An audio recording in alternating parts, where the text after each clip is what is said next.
Good evening and welcome to Crossroads.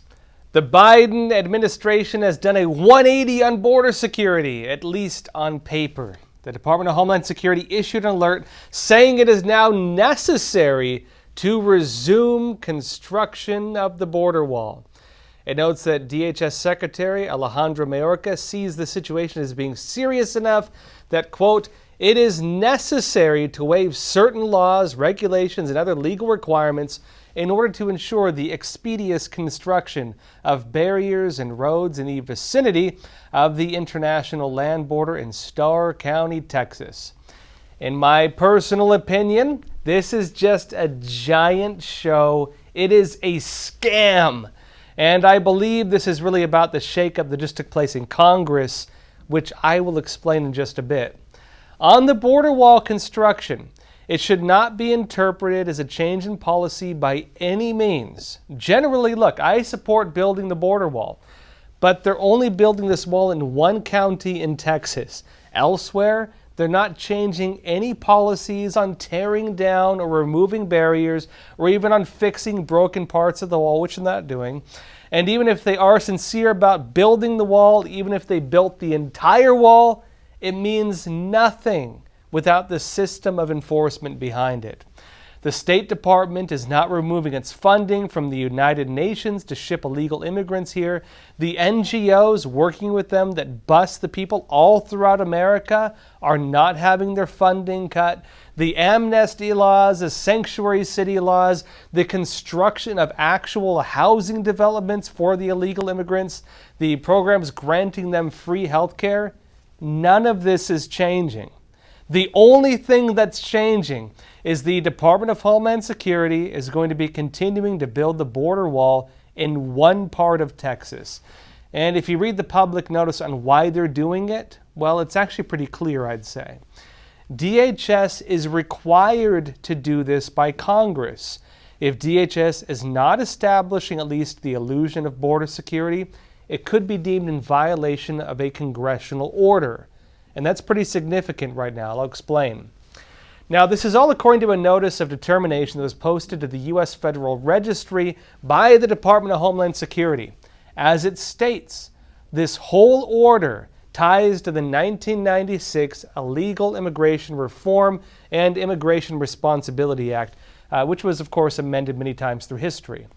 Under that act, Mayorkas states in the determination that one of the missions of DHS is border security. And he says, Congress has provided to the Secretary of Homeland Security a number of authorities necessary to carry out DHS's border security mission. Among those authorities is the one cited as the title of this notice. It's at the top.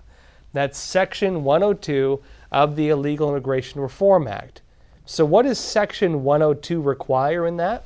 Well, this notice says that Congress provided that the Secretary of Homeland Security shall take such actions as may be necessary to install additional physical barriers and roads, including the removal of obstacles to detection of illegal entrance in the vicinity of the United States border to deter illegal crossings in areas of high illegal entry into the United States.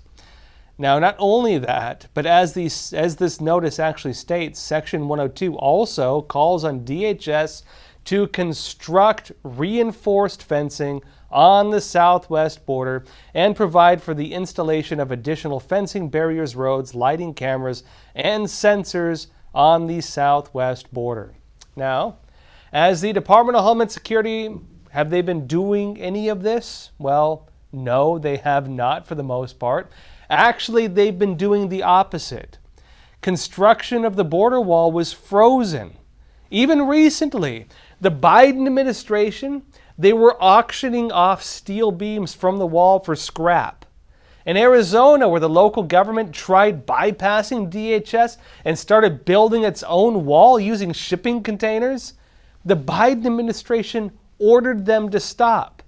In Texas, the Biden administration, they were cutting the barbed wire fences and ordered the removal of a water barrier that was meant to play the role that DHS was required by Congress to fulfill.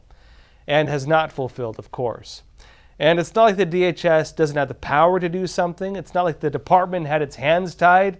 No, actually, Secretary Mayorkas actually writes in this official notice, quote, Congress granted to the Secretary of Homeland Security the authority to waive all legal requirements that he's saying, in my sole discretion, determine necessary to ensure the expeditious construction of barriers and roads authorized by Section 102 of the Act. Now, if you were to turn on the news, you'll see that Biden, this is what they're saying at least, Biden is waiving 26 federal laws to allow this construction. But if you actually read the notice, you'll see these laws are mainly just on land usage, things like environmental and historical site acts, such as the Clean Air Act, the Safe Drinking Water Act. And they're not doing anything significant by waiving these. Section 102 from Congress already gave them the authority to do that. This is just the narrative most of the media is running with. So, what's really going on here? Well, there's a few ways to read this. One is that really what Secretary Mayorkas is saying. He writes that the Rio Grande Valley sector in Texas is deemed an area of high illegal entry.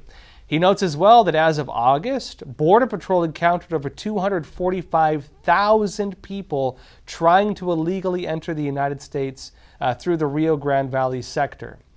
But take that in its full context, and you'll know that last month alone, there were 260,000 encounters across the border. So yes, the Rio Grande is a problem, but so is the rest of the border. There were more people last month than there was in the entire year, in other words.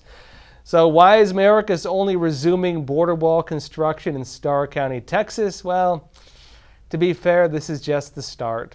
But for now, this is the only place we're being told about that they're building this. And let's look back at this.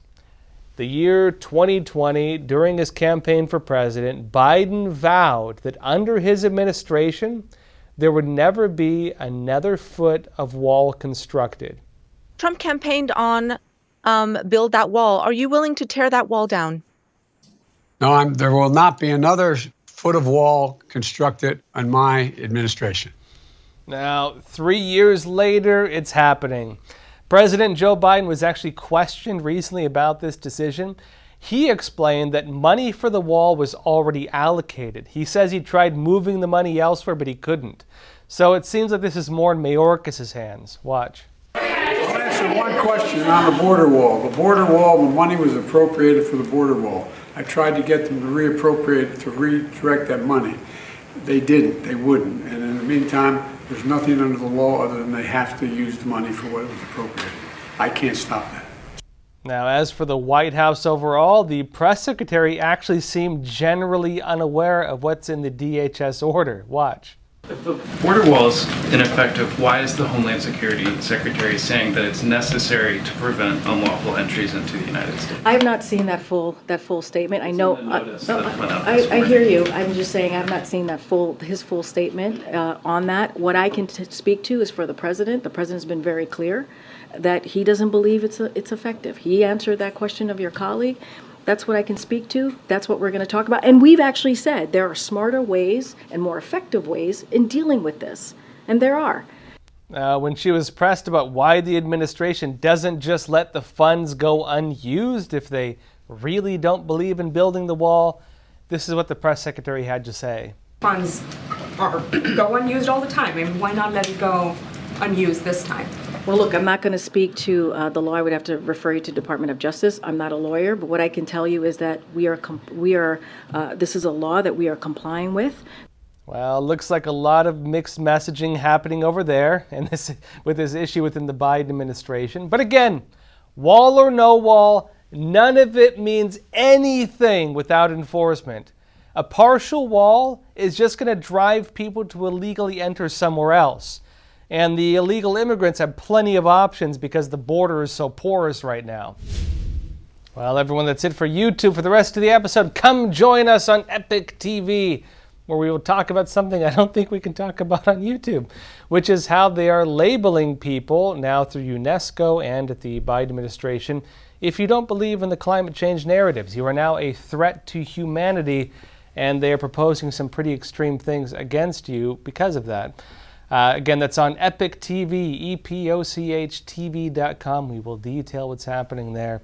We also have a lot of other great content, including documentaries, movies, other shows as well, and the rest of my episode. And of course, you get to support us, keep doing shows like this. So come join us on Epoch TV, and I will see you there. People from 160 countries illegally cross the U.S.-Mexico border and give themselves up to Border Patrol. But what about the ones who evade Border Patrol? These are known as the gotaways. You can safely assume that anybody that went through the extra effort to avoid U.S. Border Patrol was not an asylum seeker by default. It may not be today, it may not be tomorrow, but somewhere down the road, if somebody rapes and kills somebody, and we find out that they came through here on my watch, that's unacceptable. These men had surrounded my house. They were banging on my back door. They were banging on my front door. You can't understand it unless you're out here seeing it every day. 21 dead bodies on the property. Code 3 response. Is it wrong to ask people to come to your front door of your home? Then why would it be wrong to ask people to come to the front door of our nation? Their primary goal is to circumvent the checkpoints, go undetected. People that do not want to surrender, those are going to be the potential terrorists, the criminals, the real threat to the U.S. We were hoping the federal government would step in and do something, but they didn't. We have no clue who they are or where they're going. That's the scary part.